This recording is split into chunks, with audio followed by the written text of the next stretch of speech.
섬들아, 내 앞에 잠잠하라. 민족들아, 힘을 새롭게 하라. 가까이 나오라. 그리고 말하라. 우리가 서로 재판자리에 가까이 나아가자.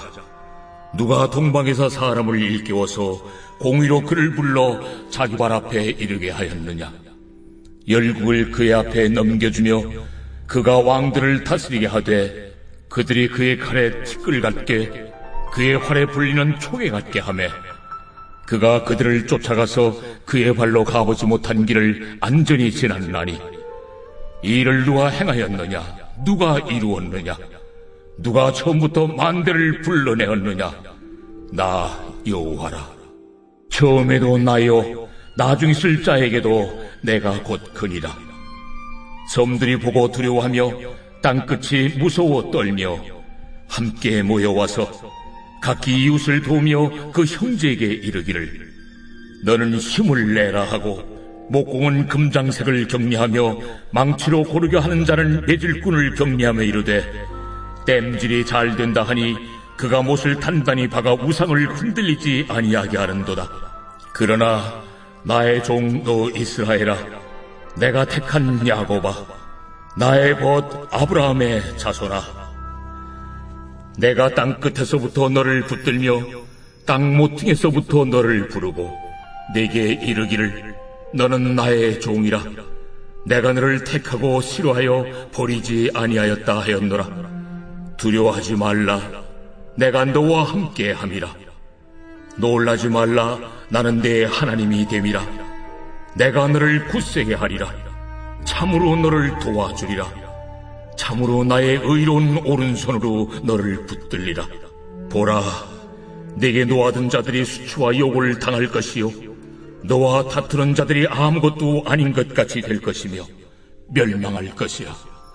네가 찾아도 너와 싸우던 자들을 만나지 못할 것이요 너를 치는 자들은 아무것도 아닌 것 같고 험한 것 같이 되리니 이는 나 여호와 너의 하나님이 내 오른손을 붙들고 내게 이르기를 두려워하지 말라. 내가 너를 도우리라 할 것임이니라. 버러지 같은 너 야곱아, 너희 이스라엘 사람들아, 두려워하지 말라. 나 여호와가 말하노니 내가 너를 도울 것이라. 내 구속자는 이스라엘의 거룩한 이인이라. 보라, 내가 너를 이가 날카로운 새 타작기로 삼으리니 내가 산들을 쳐서 부스러기를 만들 것이며 작은 산들을 겨같이 만들 것이라. 내가 그들을 까부른즉 바람이 그들을 날리겠고 회오리 바람이 그들을 흩어버릴 것이로되 너는 여호와로 말미암아 즐거워하겠고 이스라엘의 거룩한 이로 말미암아 자랑하리라. 가련하고 가난한 자가 물을 구하되 물이 없어서 갈증으로 그들의 혀가 마를 때에 나 여호와가 그들에게 응답하겠고 나 이스라엘의 하나님이 그들을 버리지 아니할 것이라.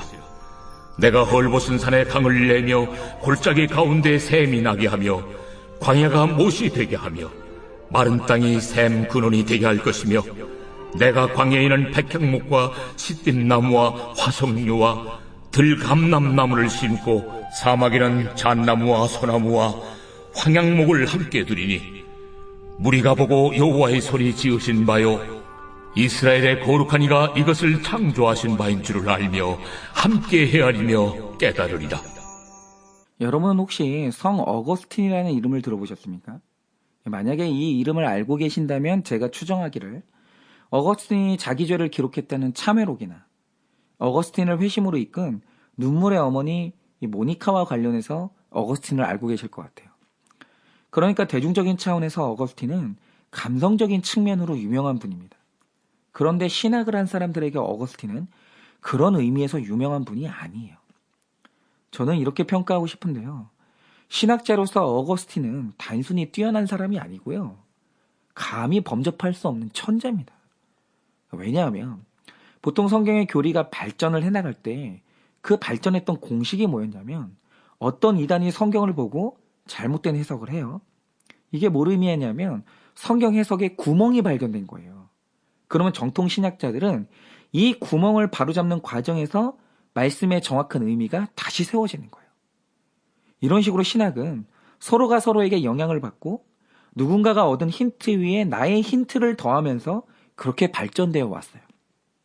그런데 이 어거스틴이라는 분이 정말 특이한 게 뭐냐면 누구도 그런 생각을 해보지 않았을 때, 누구도 성경 안에 이런 것이 있다는 그 힌트를 발견한 적이 없을 때 순수하게 혼자 성경을 연구하다가 구원 안에 칭의와 성화, 이 두 가지 영역이 존재한다는 것을 처음 밝혀낸 분이 어거스틴이에요.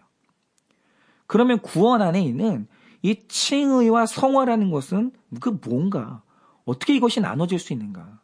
이것을 아주 쉽게 말하자면요. 만약 영국의 왕실에 남자 아이가 태어났다고 하죠. 아무것도 안 했어요. 그냥 태어났어요. 그럼 그때부터 누구나 그 아이를 뭐라고 부릅니까? 왕자님이라고 그렇게 부르고 대접을 해줘요. 그런데 이게 바로 칭의거든요. 그러니까 아무것도 한 게 없는데 왕의 아들로 태어났다는 이유로 왕자라 칭함받는 은혜. 이게 바로 칭의예요.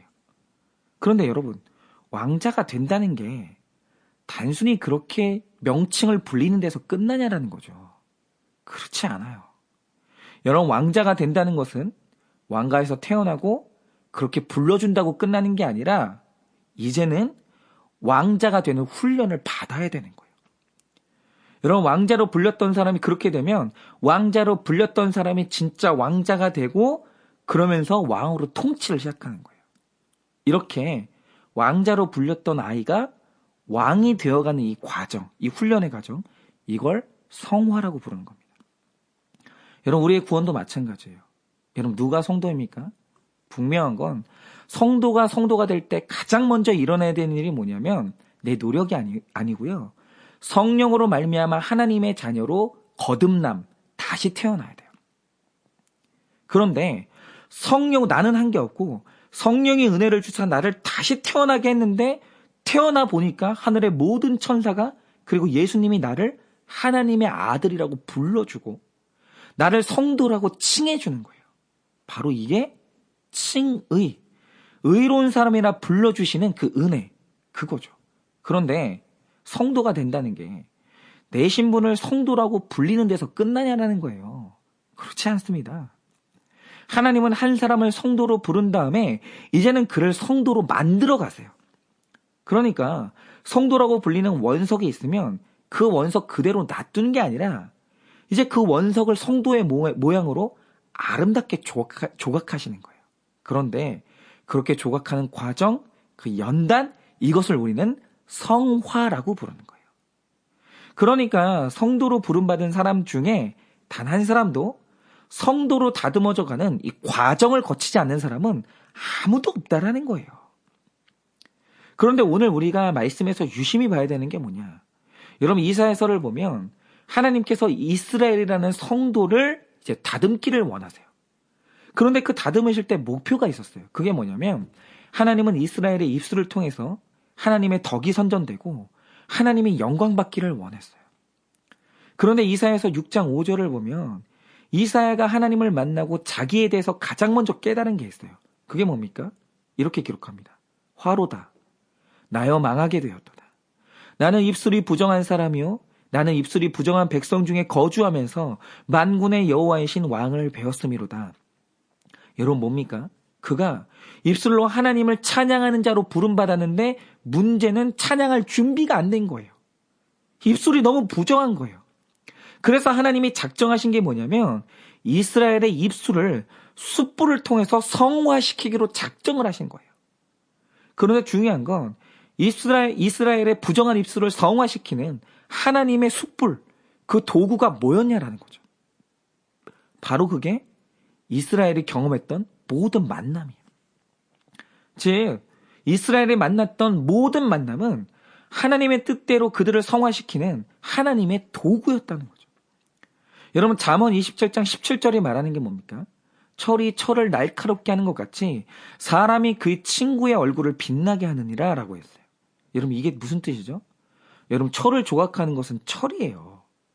그런데 사람은 철로 조각되지 않아요. 하나님이 사람을 다듬으실 때 언제나 그 도구로 사용하시는 것은 우리가 만나는 사람들이에요. 여러분, 오늘 말씀을 보세요.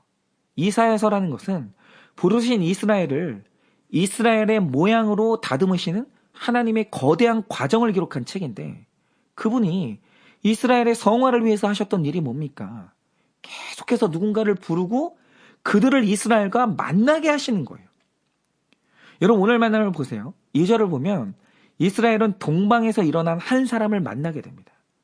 그런데 정통적인 해석에서 동방에서 일어난 이 사람은 이스라엘을 70년 포로 생활에서 해방시킨 고레스 대왕을 의미해요.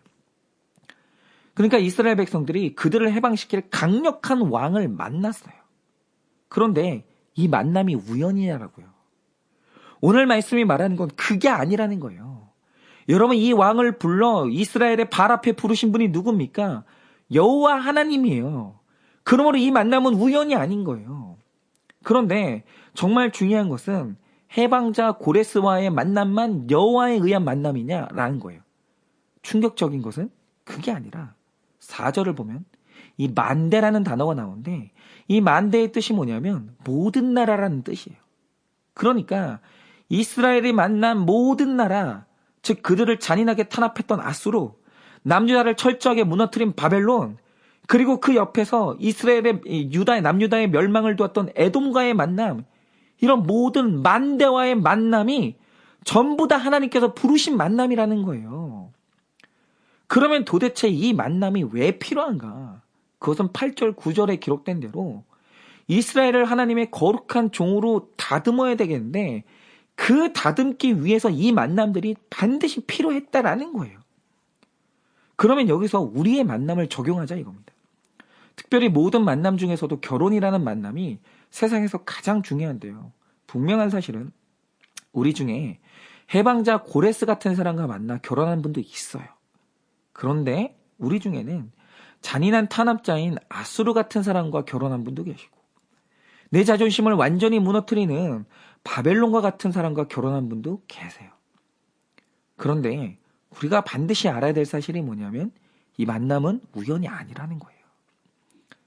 내가 만난 그 사람은 내 죄를 티끌같이 만들기 위해, 그리고 내 안의 우상을 초계같이 부수기 위해 하나님이 부르신 성화를 위한 만남이라는 거예요. 그 만남이 없으면 내 성화가 없다는 겁니다. 그래서 왜 내가 아수르 같은 남편을 만나고 왜 내가 바벨론 같은 아내를 만나는지 그 의미가 해석되지 않으면 이혼할 수밖에 없는 거예요. 그런데 이스라엘에게 일어난 일이 뭡니까? 이스라엘이 바벨론을 만나는데, 이 바벨론이 내가 왜 이 바벨론을 만난지 그 의미가 해석되니 바벨론과 무려 70년 동안 이혼하지 않고 포로 생활 같은 결혼을 유지할 수 있었던 거예요.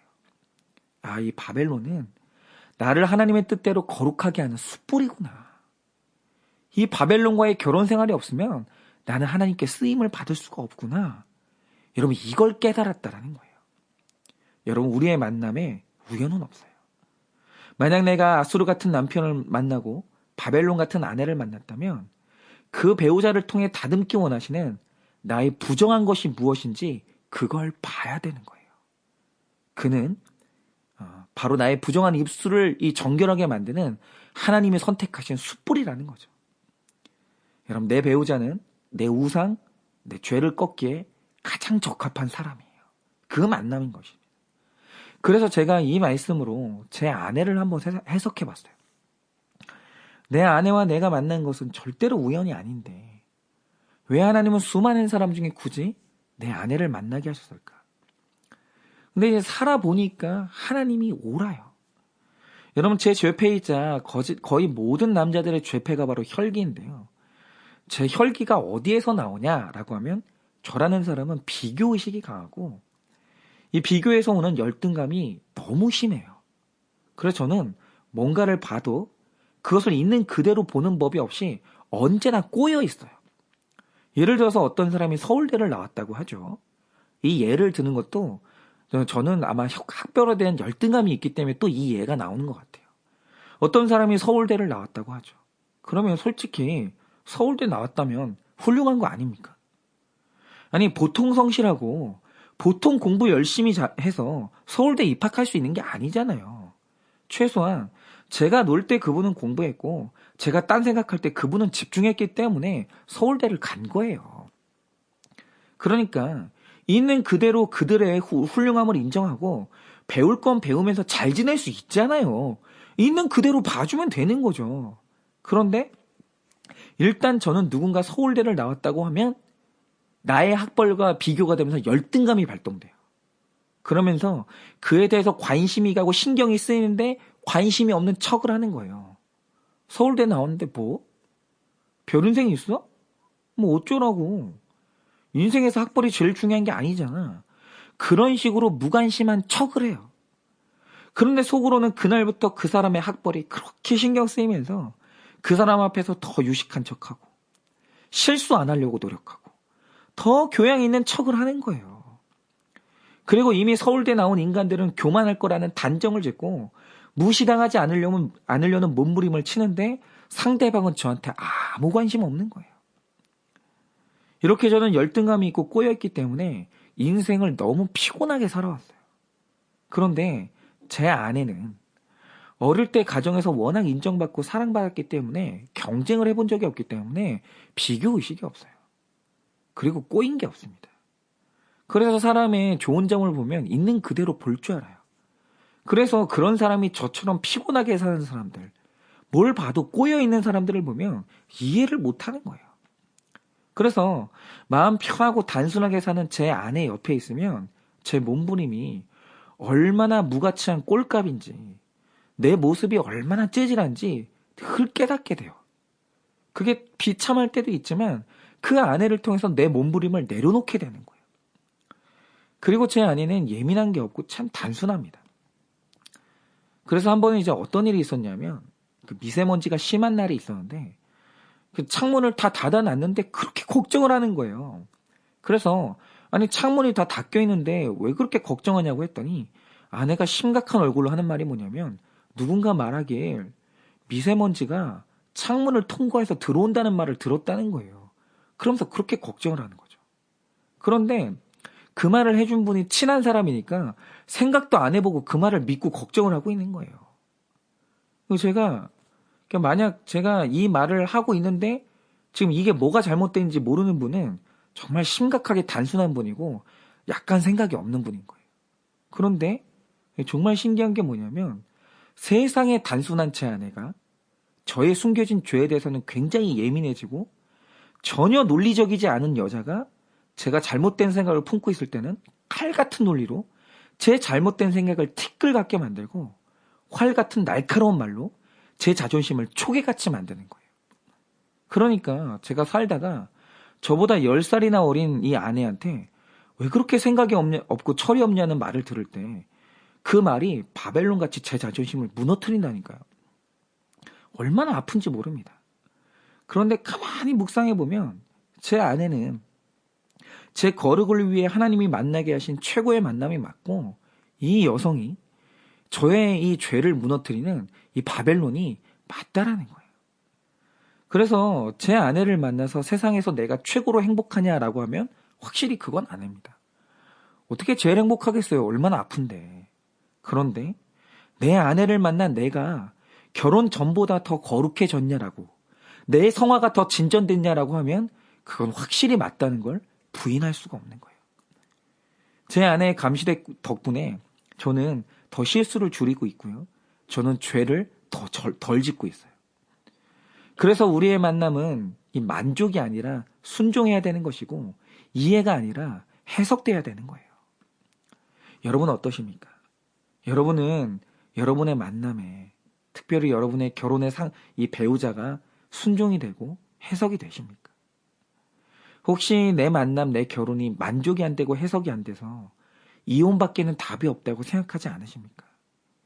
오늘 하나님은 너의 성화를 위해 만나게 하신 바벨론과 70년을 살아야 된다고 말씀을 하십니다. 왜냐하면 바로 그가 너를 정결하게 하기 위해서 내가 선택한 숯불이라는 거예요. 그러니 그 만남에서 여러분의 죄를 보시고 내 성화를 위해 수고하는 바벨론 같은 내 배우자, 내 만남이 해석이 되어서 오늘도 그 힘든 만남을 통해 그 힘든 만남이 해석되어서 오늘 하루를 잘 살아내시기를 예수님의 이름으로 축원을 드립니다.